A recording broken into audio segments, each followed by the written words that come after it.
Welcome to Merryfield's Gardening Advisor, brought to you by the experts at Merryfield Garden Center. Join us as we discover beautiful plants, new trends, and exciting ideas for your landscape. So let's get growing together. Merryfield's Gardening Advisor, bringing out the best in your garden. Good morning, everybody, and welcome to Merryfield's Gardening Advisor. I'm David Yost, and joining me today is a friend and colleague, Karen Rexroad. Good to be here. Great. Well, we've got a great show for you on this beautiful Mother's Day weekend, and I'm so thrilled to have you with us here today, Karen. Thank you. You've been working at Merryfield Garden Center, but of course, for 4 years, but are starting your 4th year. I know your experience. We've been working together for years and years before that. So Karen's well known throughout the gardening community as an expert in perennials, but just great all-around horticulturalist. Thank you. Fantastic artist, renowned speaker, and so happy to have you here today. Thank you. Thank you very much. Happy Mother's Day to all those mothers out there. Great. So what's in store for us today? We're gonna show a lot of wonderful, awesome plants, gift ideas for mothers, plant combinations, really specialized perennials, all kinds of stuff. So it's going to be a really full hour of really cool ideas for you as gifts for your mother, or even just unique plants that maybe you hadn't thought about that are really worthy, and they're all at Merryfield. Yeah, and finally the weather is cooperating with us. I feel like spring's finally here, so it's great to see everybody out in the garden. And like I say, if you you're going to see these wonderful plants, and whether you want to add them for your own garden or share them with mom, great ideas for you today. Just to let everybody know, we will be open tomorrow from 8 until 6. Of course, we're open from 8 until 8 today. So come on in anytime to see us. And of course, when we finish the program here, Karen and I will be making our way straight back to the Garden Center. Right. So if you wanted to follow up with her on any questions of plants you see today, come in and see her. We both work at the Fair Oaks store. Great. I'm thinking that's it. We're ready to go ahead and get started. All right. Well, like I said, when we talk about flowers for Mother's Day, it seemed to me that we had to talk about roses. I mean, definitely this is the traditional flower for Mother's Day. Like everything's been a little bit late getting in with the cold weather this spring, but we just got stocked up and have the full selection available right now. Peace rose is probably the best known of all the roses. This is a variety, I guess, that they found in Chicago, which has that little tinge of pink on the edges, fading to the yellow in the center. Just a beautiful example of a nice hybrid tea rose. Now what's happened, those hybrid tea roses, those have the nice high center. That's the classic one that people grow for cutting and flower arrangements and stuff. And all the hybridization that went on, one of the things that happened, of course, is they lost their fragrance. So there's been this renewed interest in some of the English style roses, sometimes called the David Austin roses. And we'll just keep going through here a couple of other pictures. You know, roses, there's probably about literally 3,500 different named varieties that are out there, so the selection's phenomenal. And again, the range of styles of roses is just unbelievable. The one that's really dominating the marketplace, the rose that is literally making up 50% of the rose sales in America today, is this knockout rose. This is more what we call a shrub rose or a landscape rose. And when you see, the individual flowers are smaller, but it's prolific, abundant. These are considered to be very low maintenance roses. They don't require the fancy pruning that the others have. They're quite resistant to the black spot. But I don't want to put the misconception out that they're maintenance free. I mean, they do get some of the same insect pests, so you still have to monitor and watch for that. But they'll get quite large if you don't prune them or shape them. They can get even 6 foot by 6 foot. This is about a 3-year-old plant that's there at about 4 foot by 4, and then we pruned them back early this spring, giving us that beautiful double pink bloom. But there's pinks, whites, yellows, a big range of colors that are out there. So that gives us lots and lots of color in the landscape all summer long. That's why I think it's a favorite. And we'll just keep moving through a couple of these pictures and see what we have next. Yeah, I wanted to talk about one of my very, very favorite roses, which is a Floribunda. And this is a rose, Cinco de Mayo, that's growing in my garden sort of in and with this Rhus tigeri, which is a Rhus typhina tigeri staghorn sumac, which tends to sucker. But it does it in a very open way, and the leaves on the bottoms tend to sort of fall off, and it has a very open base. And the rose and this Rhus are just an absolute fabulous combination, because early in the spring, this particular Rhus has a very prominent pink sort of branching to it, and so you see both the pink in that and the pink in the rose. And in the fall, this Rhus is just one of the most wonderful plants. So it's just multi-seasonal. In the summer, it's got yellow, bright yellow leaves. And this rose is exceptional. It's one of those very low maintenance roses, holds up very well. Just a beautiful color too. It's sort of almost a toffee color, not one that you see very often. And it's just great. Now, I will say I took a look around yesterday, and I did not see Cinco de Mayo in our inventory today. Yeah. But that doesn't mean we won't get in the future, because I know we've had it in the past. There's others that are very like it, as far as that color goes and that habit goes. As long as you look at a floribunda in that color, you'll basically get, a rose just as good. And I love the floribundas, because they do come up and give you a spray of flowers as opposed to just that one individual bloom. Yeah. So they're just all phenomenal and stuff, and like I said, they're in bloom season. And they're great for Mother's Day. They always bloom at Mother's Day. Yeah, now to me, roses, I say that's a plant that likes lots of sun, lots of water, lots of fertilizer. You put them in a good sunny environment, condition the soil well. Yeah. You call it deadhead them, you keep them pruning, and they just keep going for you, all through the season. But it's true, the knockouts have changed everything in the rose world. I mean, people are all going for these knockouts, but there's still the hybrid teas that are fabulous for cutting, the floribundas that are fabulous for cutting, even a little more so maybe than the knockouts, just in their ability to stand up in a vase. So. And that's why I'm glad you put them in there, because I really think we have to get more diversity out in the landscape. I mean, every street corner you go, you see knockouts now, and I tell you, that's not always the best trend for us. So we need to mix it up and get some other plants out in there. So again, beautiful combination in there with that tigeri sumac. Yep, great and plant. I think we do have this picture of the fall color that goes on. Yeah, it's just amazing, and it holds these leaves right into November with that lovely color. Yeah, so that's it. We're looking for plants that give us beauty now at Mother's Day, but also will extend that beauty late into the season. So we're going to have to take a little quick commercial break right now, but I hope you stay with us, because it's just the beginning of a lot of beautiful, wonderful plants that we have to show you today. Thank you.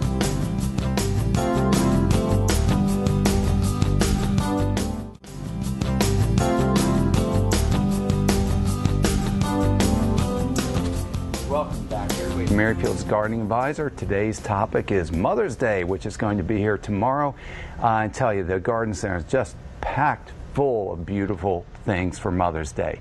So we were just talking a little bit about roses, which of course is a traditional Mother's Day plant and beautiful for so many different reasons, but we've got a lot more to show you as well.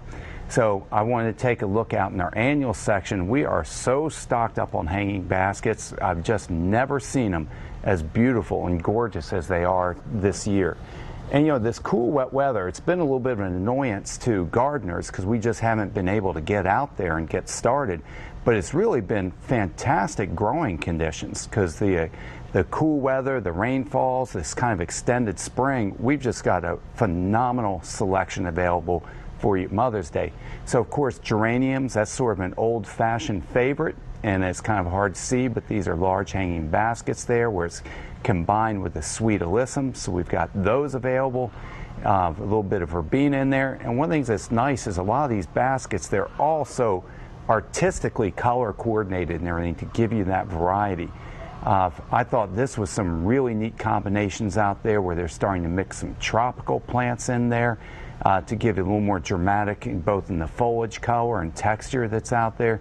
So these things are out there available, ready for you to pick up. That last minute shopping, like I said, for Mother, or you're going to have to grab a few of them because you want one for yourself as well. That's just a small sample of what we have, and I tell you, those pictures just don't do it justice. It's something you have to come out and see for yourself.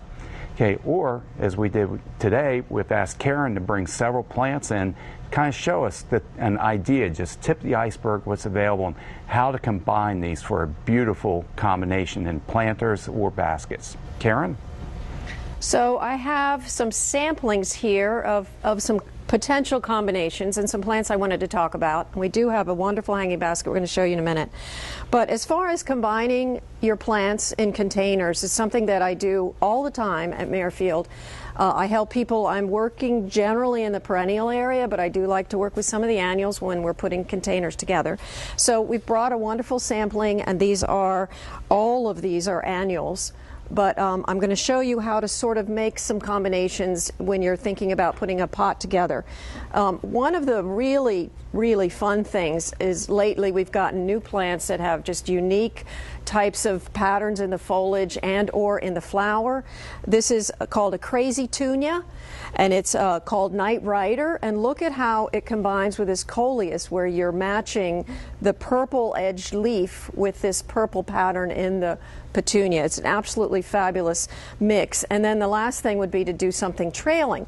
Now, a lot of times when we're putting containers together, I will tell you that you want to do a thriller, a filler, and a spiller.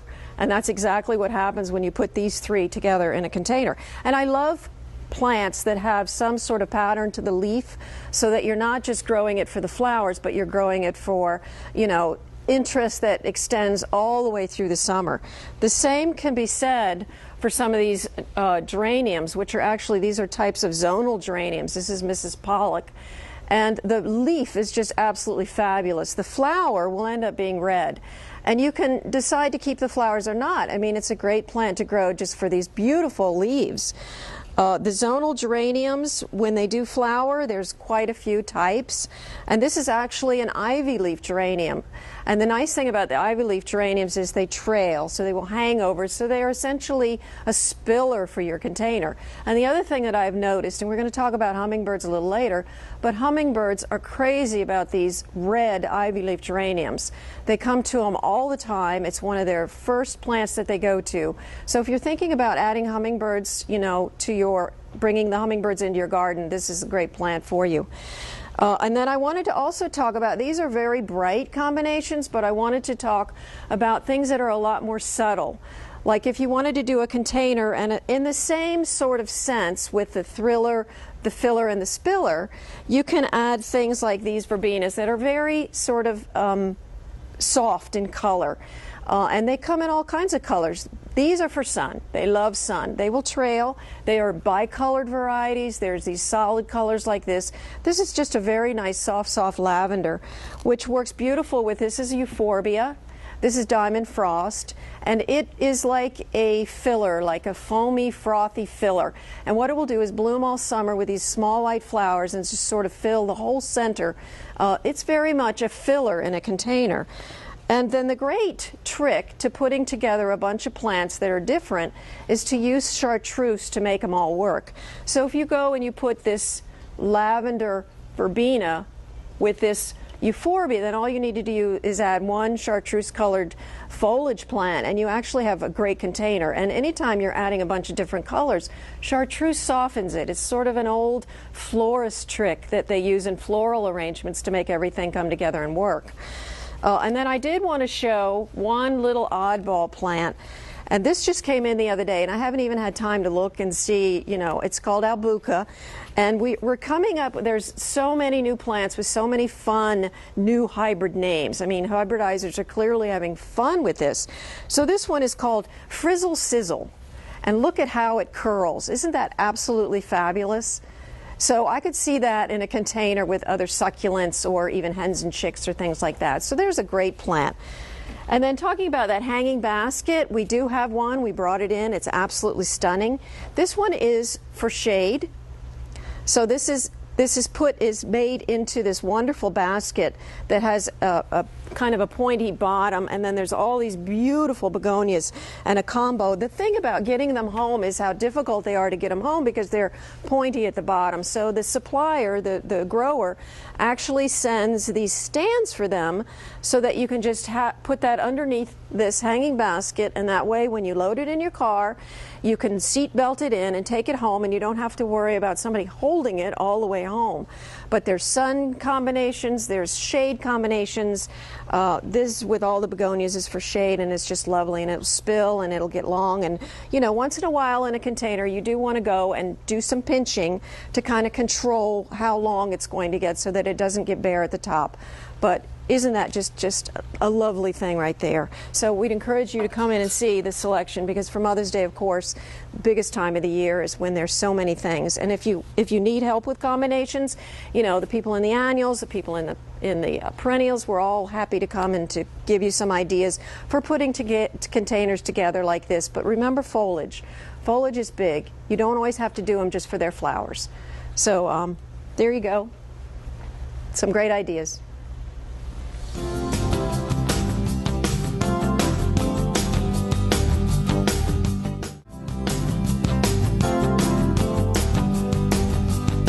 Welcome back, everybody. Merrifield's Gardening Advisor. So happy to have you here today, Karen. Thank you. It's good to be here. Great. Good to be here. So I know you've been gardening pretty much all your life. Yep, I have been, it seems like. Yeah, exactly. 38 years this year, 38 years.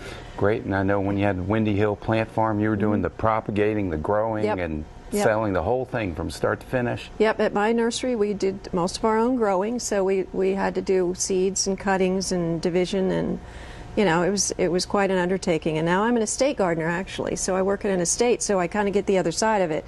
You know, from the growing perspective, I go to the in-the-ground maintenance, which is really a big difference, but I feel like I've come full circle. I started with tropicals, actually, working at a nursery in Fairfax, and then I went to my own nursery, and then as a estate gardener. So I've known retail most of my life, but it's kind of interesting to do the estate gardening thing and be on the grounds and taking care of plants in the ground. Yeah, actually, I think that's underappreciated. I started out in the maintenance side and worked backwards, but I love the maintenance and watching gardens grow and keep them over time. That's a lot of the pleasure out there as well. Yeah. And like I say, you see all these new plants when we're in the retail side. The first things come out in the marketplace, we get to see them, and we learn about them at the same time you're learning. So we love this opportunity to share ideas. Well, like I said, we are a garden center, but you know, we're much more than that. And I wanted to use the next few minutes to show other parts of the garden center. And you know, we have some phenomenal home decor and gifts for gardeners. Very unique type of things that you're not going to find just in any of the other department stores. So I had one of our wonderful staff, Karen Velahosky, put together a suggested Mother's Day gift basket. And so these were just a few things that she went around and put together. I mean, the clock, you can probably see it, a picture frame back in there. And that's a hydrangea in there, real hydrangea coming out of our greenhouse that's been forced into bloom a little bit early. So you can definitely connect this for gardeners. That shea soap that's in there with the hyacinth fragrance to it. And I tell you, those candles are so popular. I mean, it looks like a candle burning, but that's battery operated. It's amazing. Yeah, no safety hazards there or anything. So when you're in, definitely we want you to go perusing through the gift shop area and the home decor. Really fantastic displays put together. And you know, we had this sitting in the back corner getting in hold for us to take down the show this morning. Client walked in, saw it and wanted it. We said, no, we can't sell that to you because it's going to the show.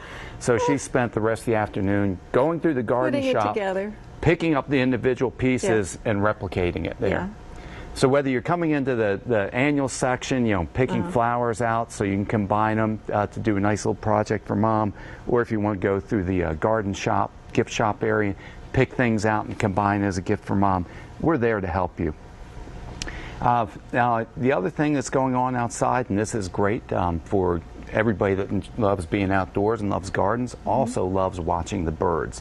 So there's a few things going outside there that we want to talk about. One is the bluebirds. They've been out for about a month now. They're finding their nesting sites, picking out their mates, setting up shop and everything.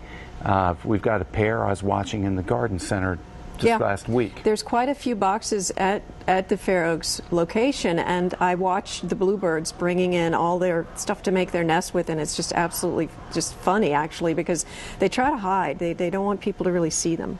They're sneaking around, but they're quite obvious. Yeah. But they are just such beautiful birds, and of course they naturally, in the native environment, they would nest in tree cavities.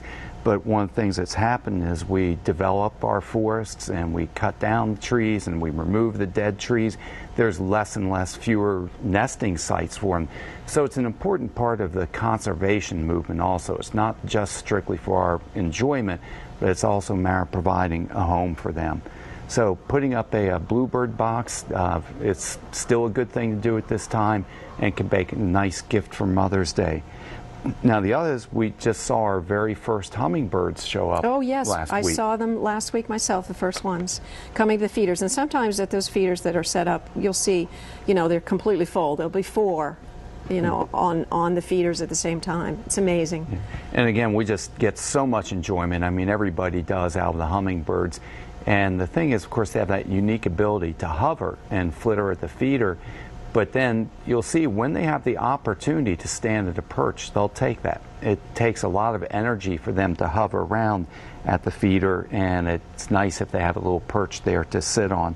So, you know, we want to put feeders out for the hummingbirds, and that's a good supplement to their diet. They also feed on insects and such. But I think probably the most important thing we can do is put plants out there for them as well. Right. And there's so many wonderful plants to put out there, but I just know we wanted to show you this is a plant that, quite honestly, it's new to me. It's one I'm not familiar with. You know, it has a couple common names, but it's a wonderful vine, and it is, you know, we just treat it as an annual. It grows like crazy. The hummingbirds love it. Some of the common names for it, one is Spanish flag because of the colors. We have the seed at Merrifield. It's very easy to grow from seed, and it's actually related to morning glories. And it's called exotic love vine when you buy the seed packet. And we do have the plants, we just don't have them yet, but we do get them in. And it's a vine that grows with great vigor, almost like a couple inches a day. You can grow it on a 16-foot pole and it'll actually reach that. And the hummingbirds just absolutely love it. And it's just one of those you know, annual types of vines that you can grow for the hummingbirds that'll flower all summer that they'll always come to and they just love. Right. Now, one of the things I wanted to show too is with the bluebirds. You can see this is the traditional, you know, North American Bluebird Society nesting box, and it's fantastic. You know, it's got the predator guard on here to help keep the predators from gaining access into it. It's the proper size diameter opening in there that allows the bluebirds to get in there, but try to exclude some of the larger ones. It opens up real easily down here. This front panel opens up for easy cleaning. It's a little hard to see in here, but it even has a little piece of fabric that allows the young ones to climb up there and find their exit out of it. So these are handmade, pretty basic boxes, but absolutely great for providing those nesting sites. But I know a lot of times for Mother's Day you like to provide something maybe it's a little bit whimsical or decorative. And so I brought this in as an example of I thought that'd be kind of neat, a little bluebird feeder, bluebird nesting in a bluebird. Yeah. And you know, I was going to ask you about this. It's pretty important to be able to clean out the nesting box or the nesting, you know, the container every year, right? Or do you do it more than once a year? There's discussion about this, and this is pretty, but it's also functional. It does have a clean out under here. And, you know, and that's a great question. I was reading an article just this week. There's debate about everything, even about whether you should clean out the nesting box or not. Yeah. Wow. Because there's nationally recognized ornithologists that raise a good point in the natural environment who comes to clean the box out. Yes, that's true.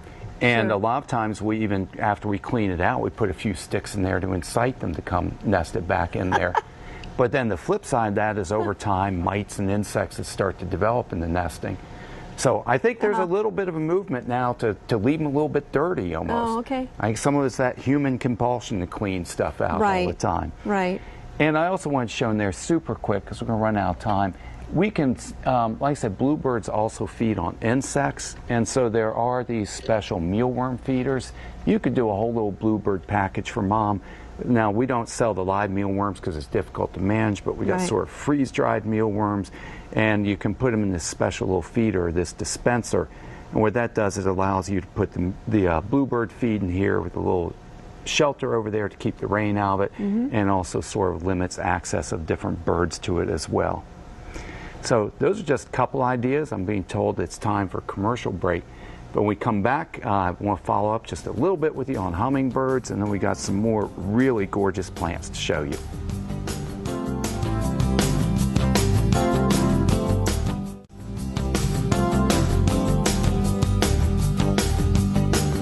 we go. We're celebrating Mother's Day and gardening together. So we were just talking about a little sort of, you could do almost a bluebird gift basket. Of course, you could do the same thing with hummingbirds. Yep, would be great. Because they're out, and of course this is early in the season, but they're out scouting, you know, trying to find their nesting sites. And so you want to make your garden at home as inviting as you possibly can. So I brought in just a couple examples of hummingbird feeders, and of course there's many, many different options that are available to you. I was going to start with just showing you just a very basic hummingbird feeder like this. Not the fanciest or most decorative, but this has actually been one that has been a real favorite of ours around the garden center right here. And some of the features that it offers, which you might just overlook, but it has a built-in ant moat. What happens when you fill this with nectar and that sugar water, of course the ants and the other bugs want to get to it.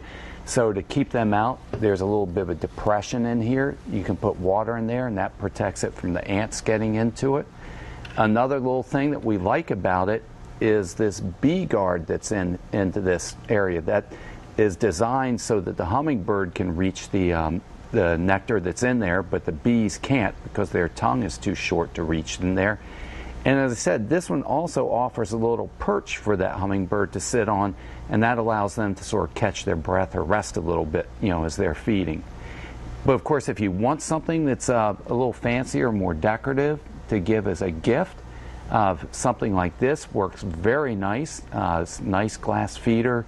We have them in different colors.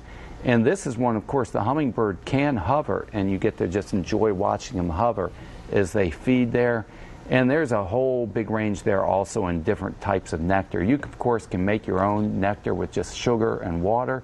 But also I thought, you know, this is a sort of a concentrated nectar. You just add a little water, ready to use it. That could be sort of a nice, convenient and nice gift type of thing for people that enjoy hummingbirds in their garden. But as we said, it's really all about the plants, and so we're going to pick up again going back to flowers. Right. And we'll have our first picture come up here.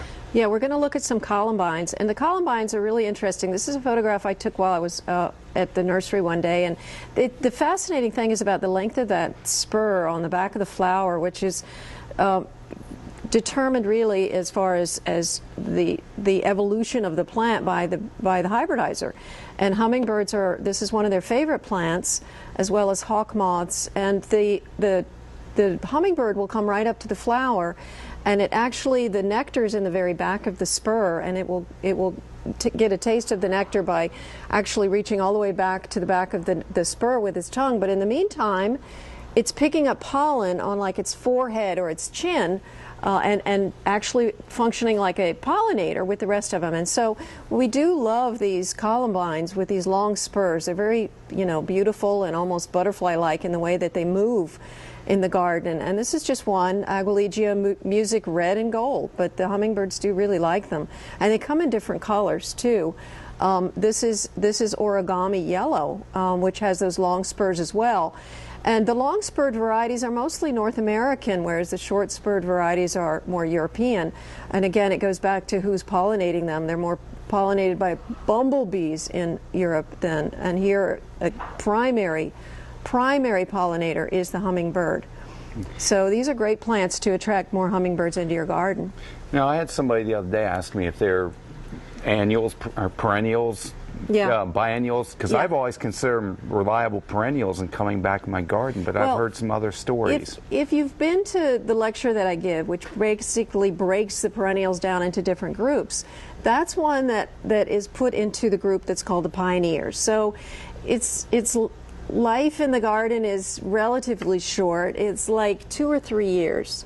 And it produces lots of seed. It flowers a lot and produces a lot of seed, which is sort of the part of what being a pioneer is. And in doing that, then it's the seeds that are coming back. So what happens is if the seedlings are sprouting, you know, after a few years, you start to see a mix of colors, different forms, different spur lengths, all of that. But they are short-lived, as in 2 to 3 years in your garden. And so you don't want to be really diligent about deadheading them. You do want to leave some of the seed pods on them, because that is what's going to bring them back for you. So, you know, leave seed pods, let the seeds fall, because that's the future generations that you're going to have in your garden. Yeah. So as people observe that they move around in their garden, and they that's move exactly around what's happening. But because the seeds are coming up in different areas. But I yes, tell you, I love exactly. all the columbines. So they're lovely. They're just they're fantastic beautiful. to have. Yeah. And now I know we're going to move on to one of your personal favorites. The peonies. Yes. How can you not love peonies? All right. So you recognize this arrangement? No, I don't. They came from your garden. Okay. I took this picture a couple years ago. I was going to surprise you with that. Coral Charm and you brought Scarlet those in. O'Hara, yes. And I have a lot of peonies in my garden. So 2 of my favorites, but I have a lot of favorites. And we're going to look at some of the other sort of hybrids of peonies, even the intersectionals, like tree peonies versus the Itos. This is an herbaceous peony? Yes, but I thought it was important for people to see not just the flowers, but the plant has a lot of stature in the garden as well. So, I mean, it's beautiful for the flowers, but I think it also adds lovely foliage as well and fills some space.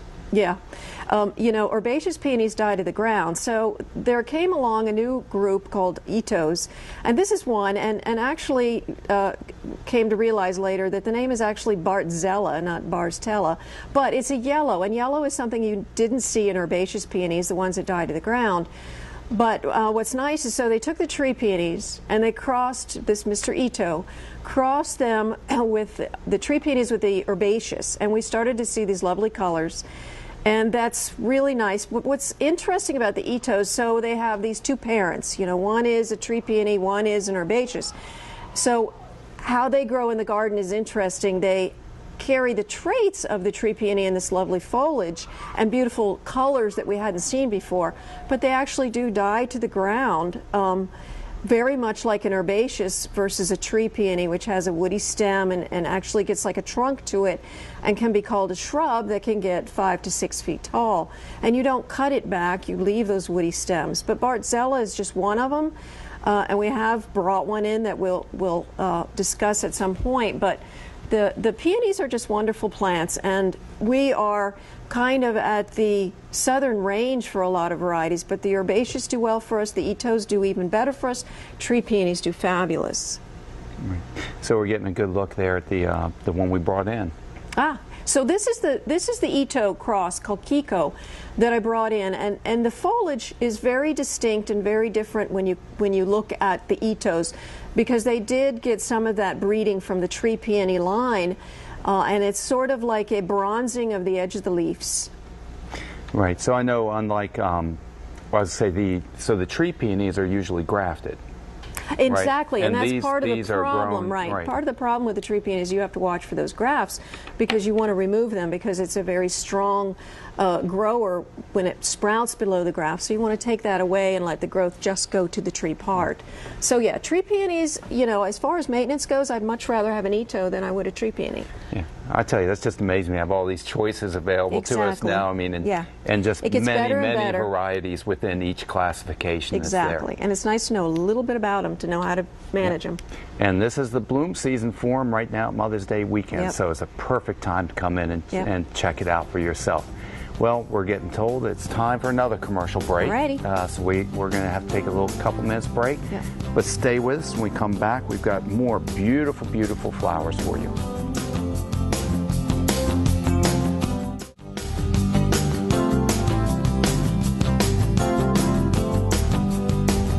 Yeah, that reminds me, we didn't really take time to show off all the beautiful plants from the greenhouse. I saw the African violet. Oh, yes. So even if you're an in the indoor gardener, too, right. exactly, we have They're that. everywhere. Now, Karen, one thing I meant to ask you about was the use of peony rings and supports. Oh, right, Particularly like those Itos. I don't know, they almost look like they may not need that The Itos support. never do. But the herbaceous definitely do, and of course the tree peonies don't, but I do use peony rings. I definitely use peony rings. I put them in very early. It's always earlier than you think that you need them. And peony rings are called peony rings, but I use them for a lot of flowers. I use them for some of the asters. I use them for a lot of things that have a tendency to get tall and to break. as long as it's a leafy plant that will block out the fact that you have a peony ring in there, it works very well, and I just love using them in the asters. Yeah, and I forgot to bring one in to show. If you're not familiar, it's basically just a wire support. So if you have a problem with your peonies flopping over, you know, during the heavy rains and stuff, exactly, these are supports that you can put around to prevent that from happening. Right. Hey, another reason for growing those Ito if you don't have to support exactly. that. No, it's another good reason to grow the Itos. Yes. Okay. What's next? So we're going to talk about clematis for a while, and clematis is how it's correctly pronounced. There's actually a little ditty about it, which I'm going to tell you. So the way it goes is, just because I grow on a lattice, don't call me clematis. Mr. Webster, as in Webster's dictionary, Mr. Webster won't cease to hiss until you call me clematis. So clematis is actually the proper way to say it. What we're seeing here is Texensis, and Texensis is a species that actually comes from Texas. So it's one of the clematis that is heat tolerant, you know, blooms for a very, very long time. And the reason I wanted to show it to you is because Texensis has been sort of one of the species that has set the line for a lot of hybridization because of its heat tolerance and its really long bloom. And from Texensis, so you see how it's sort of like very closed, just with a small opening, and that is sort of distinctive with the Texensis group, in that you'll find they're not your flat, very open clematis, but they're generally more of a bell, actually, from the breeding of this one. And I would encourage everybody, if you're buying clematis, to maybe do a little research on who the parents are, as to know which ones really are the best for us, because of course in Virginia it gets very hot. And we benefit greatly from having this as a species parent to many of the ones that are available.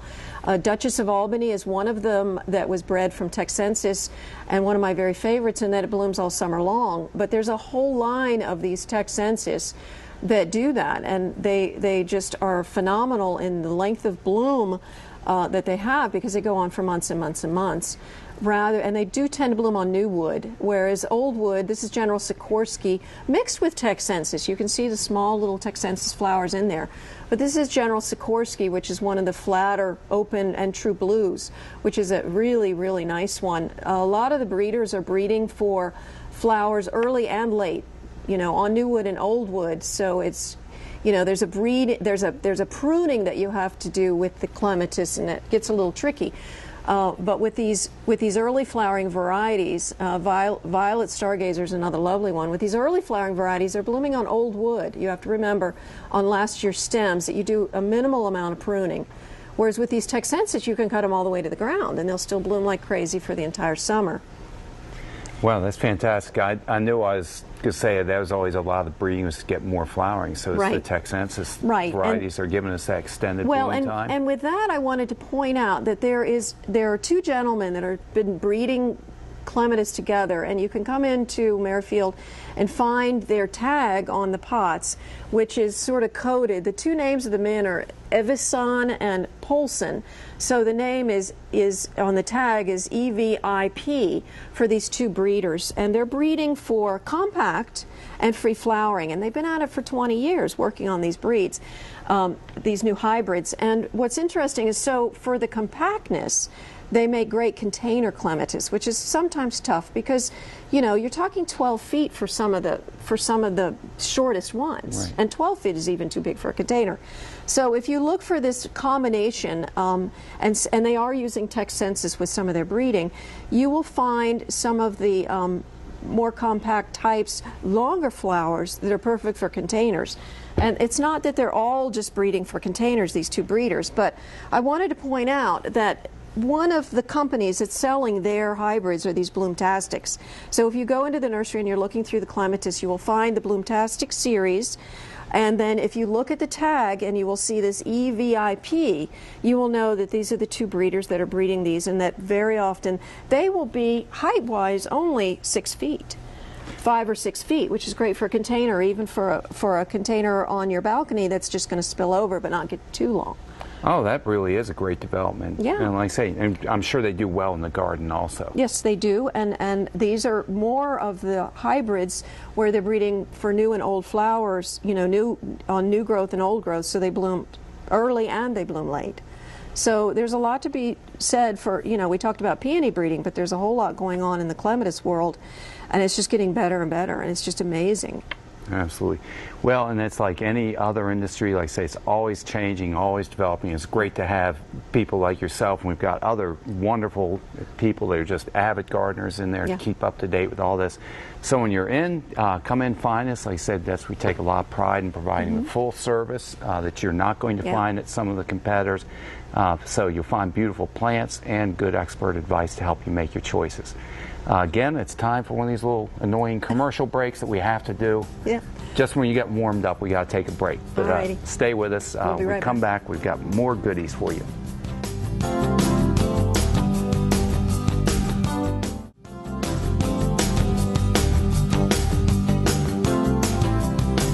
Thanks, everybody, for joining us today. Karen Rexroad and myself are here, and we've had a great time just kind of chatting and learning about all these new plants and changes and updates that are in there. Now, one of the things that I'm faced with on a daily basis at the plant clinic is, I don't have to remind anybody, we had a cold winter and a late spring, and we've seen some damage out there. Particularly, I wanted to get your input on plants like rosemary and lavender, and what are you seeing and advising? Yeah, and we get some of the overflow, we get some of the questions in perennials too, so I get them out there as well. And the winter was rude.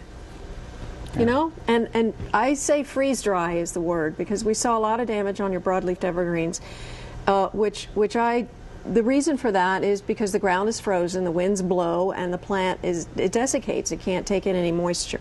The ground is frozen. And the same thing happened to the rosemarys and to a lot of the lavenders. But I have actually been asking people about the lavender damage, and it's kind of interesting. We have a few types of lavenders. We have English and we have French. And the French seem to do a little better as far as getting through this winter than the English types. But we are seeing a lot of damage. And I remember 94, 95 was a winter like what we just had. And it was the same story back then.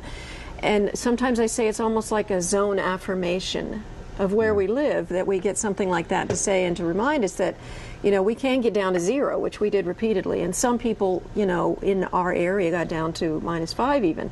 So it was we've heard a lot about damage, broadleaf evergreens, rosemary, and lavender, and I say with them especially that you want to make sure that the soil is very, very well drained.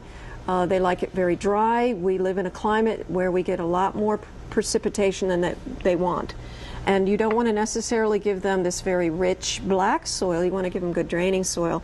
And you also want to be careful about mulching them, because that holds in more moisture. So I think part of the problem with them can be the amount of moisture they get when it's very, very cold.